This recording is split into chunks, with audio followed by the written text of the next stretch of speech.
Right now, somewhere in your home, there's a piece of wooden furniture slowly dying, and you're probably the one killing it. Not on purpose. You think you're cleaning it. You're actually aging it.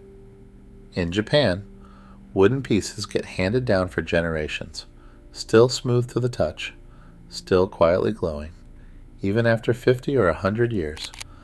And it comes down to 12 habits, most of them about what you stop doing, not what you start. The last one is the real reason a Japanese table can outlive the person who bought it. Let's start with the one you get wrong every week. Let's start with the thing you do most often, and almost certainly get most wrong: dusting. Almost everyone does it the same way, without thinking. Grab a paper towel, spray something on, wipe in little circles. Every part of that hurts the wood. The circles drag grit across the surface in all directions, leaving tiny scratches that dull the finish over years. The spray leaves a film that builds up and hazes the wood. The Japanese way is almost boring. A dry, soft cloth, ideally microfiber, wiped along the grain. Not against it, not in circles. The grain is the direction the fibers run, and moving with it carries any dust along the lines instead of scratching across them. A feather duster just relocates the grit and scratches on the way. A microfiber cloth is different because its fine fibers actually grip and lift the dust rather than pushing it around, which is the whole point. You want the dust gum, not smeared across the finish. And the reason to dust weekly rather than waiting isn't tidiness. It's that a light film wipes off in seconds, while a thick built-up layer needs a harder cleaning that scrubs at the finish itself. And don't over-clean either. Wood prefers stillness to scrubbing. The lightest touch that keeps it clear is the whole goal, because every hard cleaning takes a little off the finish. Do it gently, once a week, and you've protected it for 20 years. But dry dusting isn't always enough, and this is where people reach for the wrong thing. When a surface has real grime, sticky spots, kitchen grease, months of buildup, the instinct is an all-purpose spray or a soaked sponge. Both are too harsh. The gentle way is a cloth, wrung out in warm water with at most a single drop of the mildest soap, wiped along the grain, with a dry cloth passed over immediately behind it. The damp cloth lifts the grime. The dry cloth takes the moisture back off before it soaks in. You clean the surface without ever letting it stay wet. That, damp then instantly dry, is the difference between cleaning wood and slowly ruining it. And go easy on how often you do even this. A deep clean is for real grime, not a weekly ritual. The more aggressively and frequently you clean, the faster you wear the finish down. Most weeks, the dry cloth alone is all a wooden surface ever needs. And even a spotless surface can still be a starving one. Quick heads up before we go further. Stay till habit 6, because it's the one almost nobody outside Japan has ever heard of, and it's the strangest, most effective trick on this entire list. It genuinely sounds insane until you understand why it works. But one thing at a time. Not all wood drinks, and knowing the difference saves you from useless products. A simple water drop test gives you a clue. Put a single drop on the surface. If it beads up and sits there, the piece most likely has a hard sealed finish, lacquer or varnish, and oil won't soak through it. If the drop slowly sinks in and darkens the wood, you're probably looking at a raw or oiled surface that will take a feeding. It's not a perfect diagnosis. A worn or oiled finish can behave either way, but it points you in the right direction. It matters because there's a whole shelf of sprays at the store promising to nourish and feed your wood. And on a sealed finish, not one of them reaches the wood at all. They just leave a film on top. A 30-cent test with a drop of water tells you more than the label on a $20 bottle.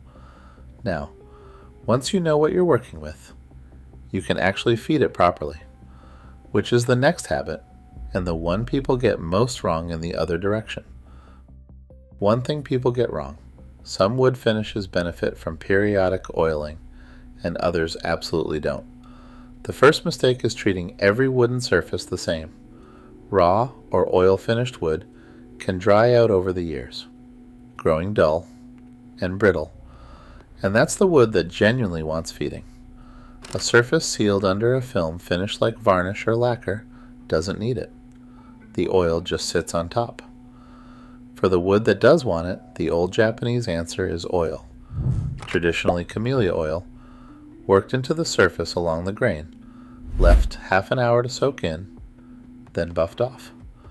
The wood comes back to life, darker, softer, protected from within. How often depends on your climate. A dry, heated home might want it every couple of months, a humid one once or twice a year. You don't follow a calendar so much as the wood itself. When the surface looks flat and dull, or feels rough under your hand, that's it asking to be fed. The key word is penetrating. You want an oil that soaks into the wood rather than one that dries as a plastic-like skin on top, because a penetrating oil protects from the inside while letting the wood keep its natural feel and continue to breathe. Camellia oil does exactly that. But any good penetrating furniture oil follows the same logic. What you're avoiding is the thick surface coating that looks shiny for a month, and then cracks and peels. And a little goes a long way.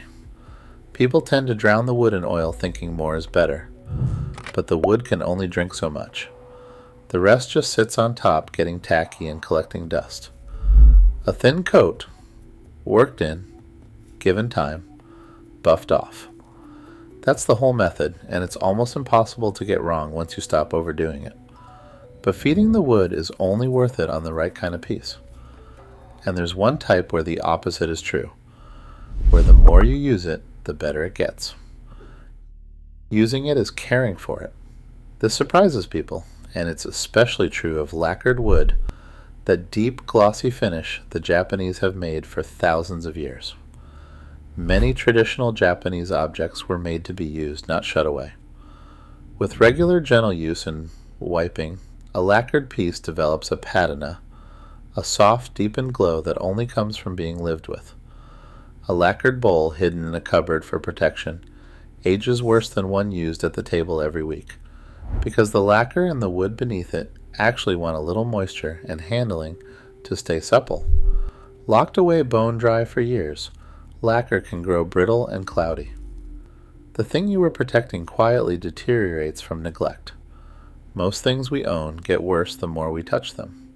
Phones scratch, shoes wear, clothes fade. Good wood gets better. A well-used rice paddle or tea caddy in an old Japanese kitchen looks richer than the day it was bought. And it's the patina that only real use can build. So handling helps. Japanese care isn't really about making furniture look perfect. It's about preventing small problems from becoming expensive ones. And that's the idea behind the Naoshi method. Scan the code on screen or tap the link in the description. It's a book I put together on this exact philosophy, covering not just furniture, but all the everyday things we replace instead of keeping. Now, back to the wood, and the one enemy even careful handling can't fix. Water is treated like a universal cleaner, and on wood it's slow poison.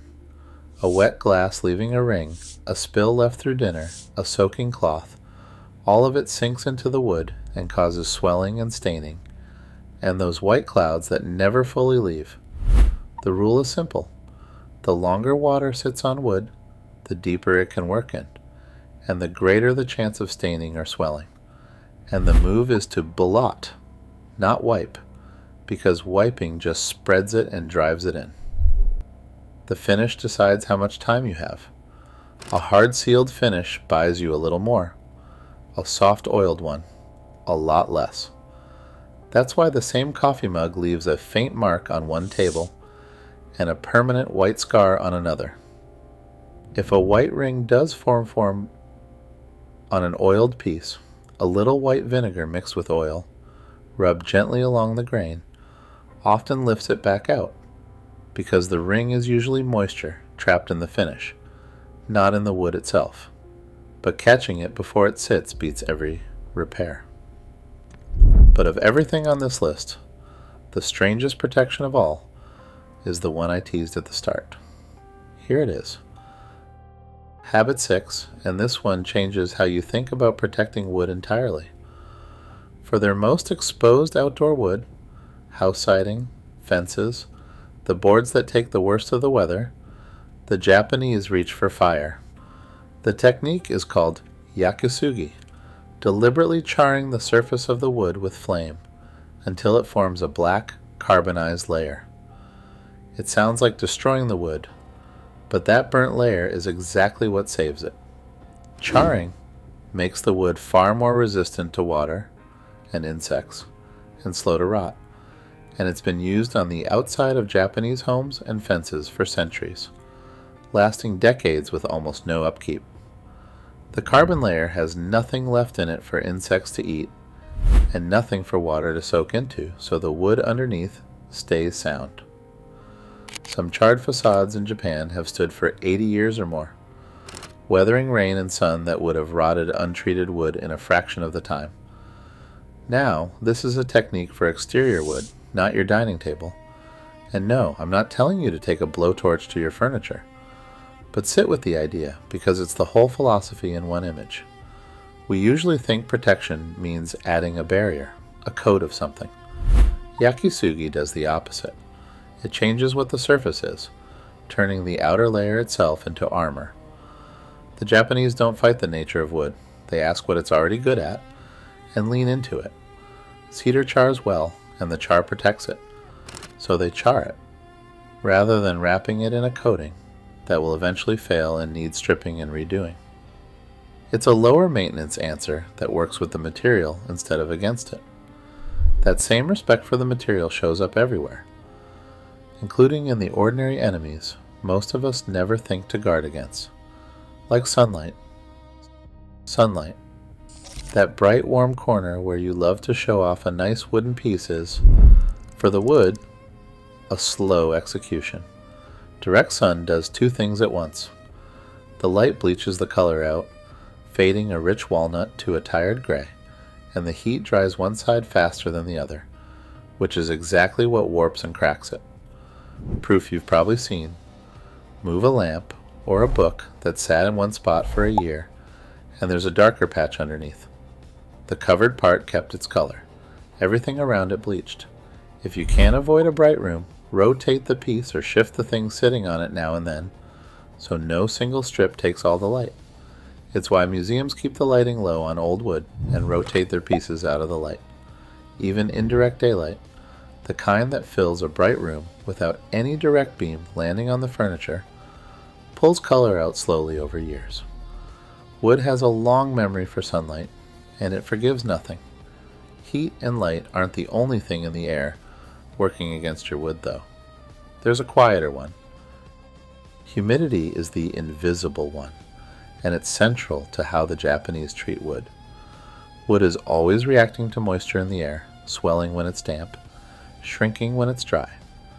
When a room swings hard between the two, again and again, joints loosen and surfaces split.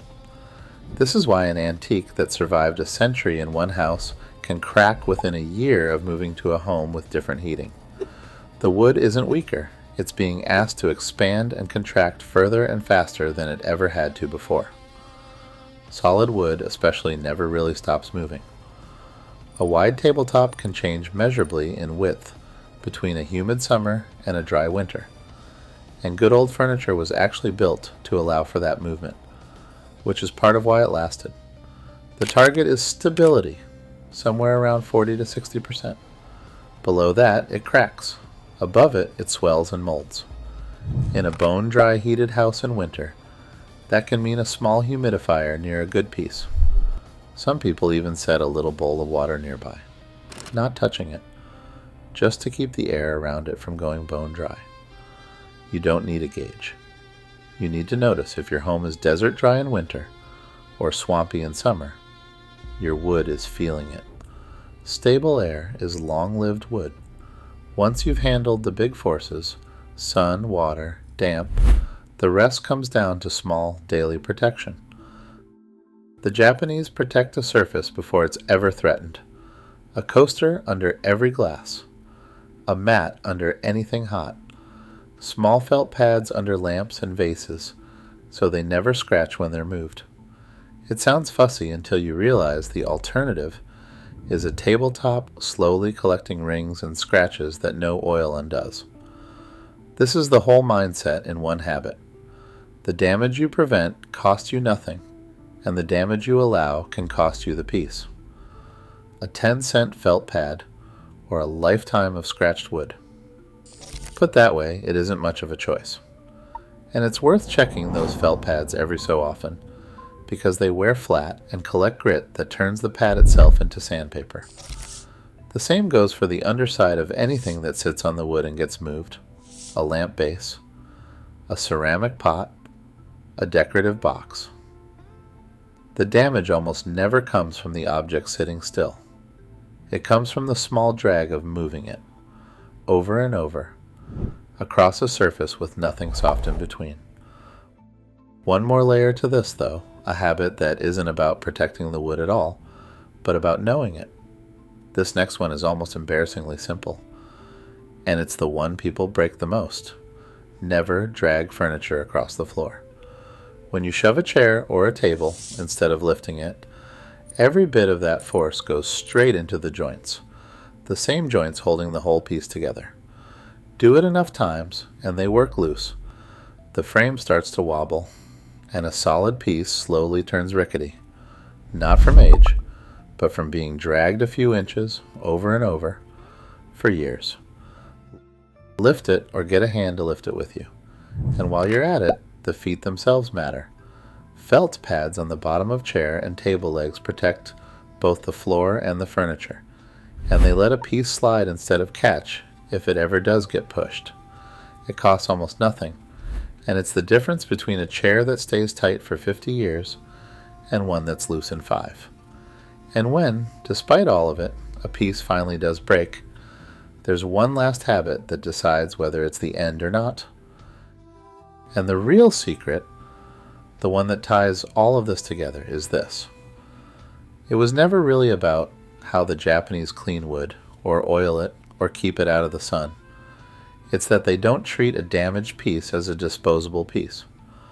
When wood cracks, or a corner chips, or a joint gives out, the Western instinct is to throw it out and buy new. The Japanese instinct is to repair it, and not to hide the repair. Part of why that's even possible. Traditional Japanese furniture was often built with joinery instead of nails, pieces cut to lock into each other. A joint like that comes apart, a single damaged part gets replaced, and the whole thing goes back together, which you simply can't do with something glued and stapled. It was built from the start to be mended.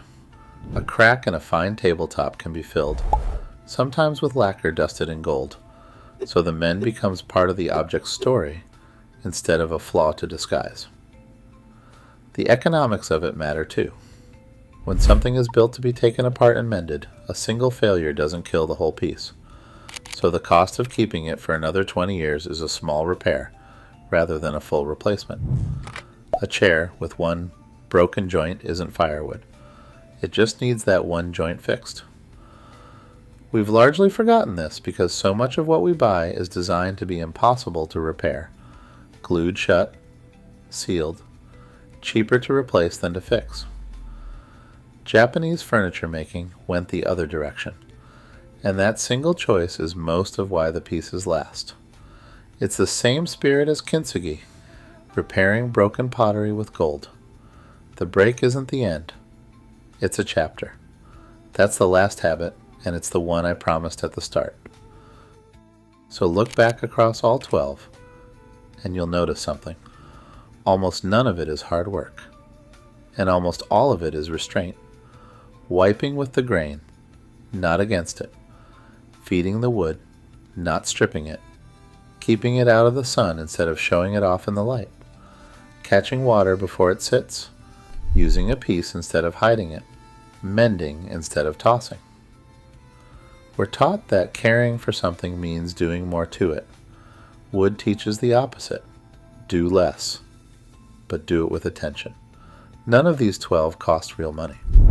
There's no gadget, no subscription, no weekend project. It's a marker pen's worth of attention. Spread across the small moments, you're already near the furniture anyway. Your furniture was never meant to wear out in a decade and get dragged to the curb. Somewhere in Japan, there are tables that have fed 4 generations of the same family, old when the grandparents were children, still smooth, still used every day. Not because they were expensive, because someone in every generation knew these 12 things. Because in Japan, a piece of furniture isn't really something you own until it breaks. It's something you keep from breaking, for as long as you're lucky enough to have it. If keeping what you own instead of constantly replacing it is your kind of thing, that's exactly what this channel is here for, so you know where to find the next one.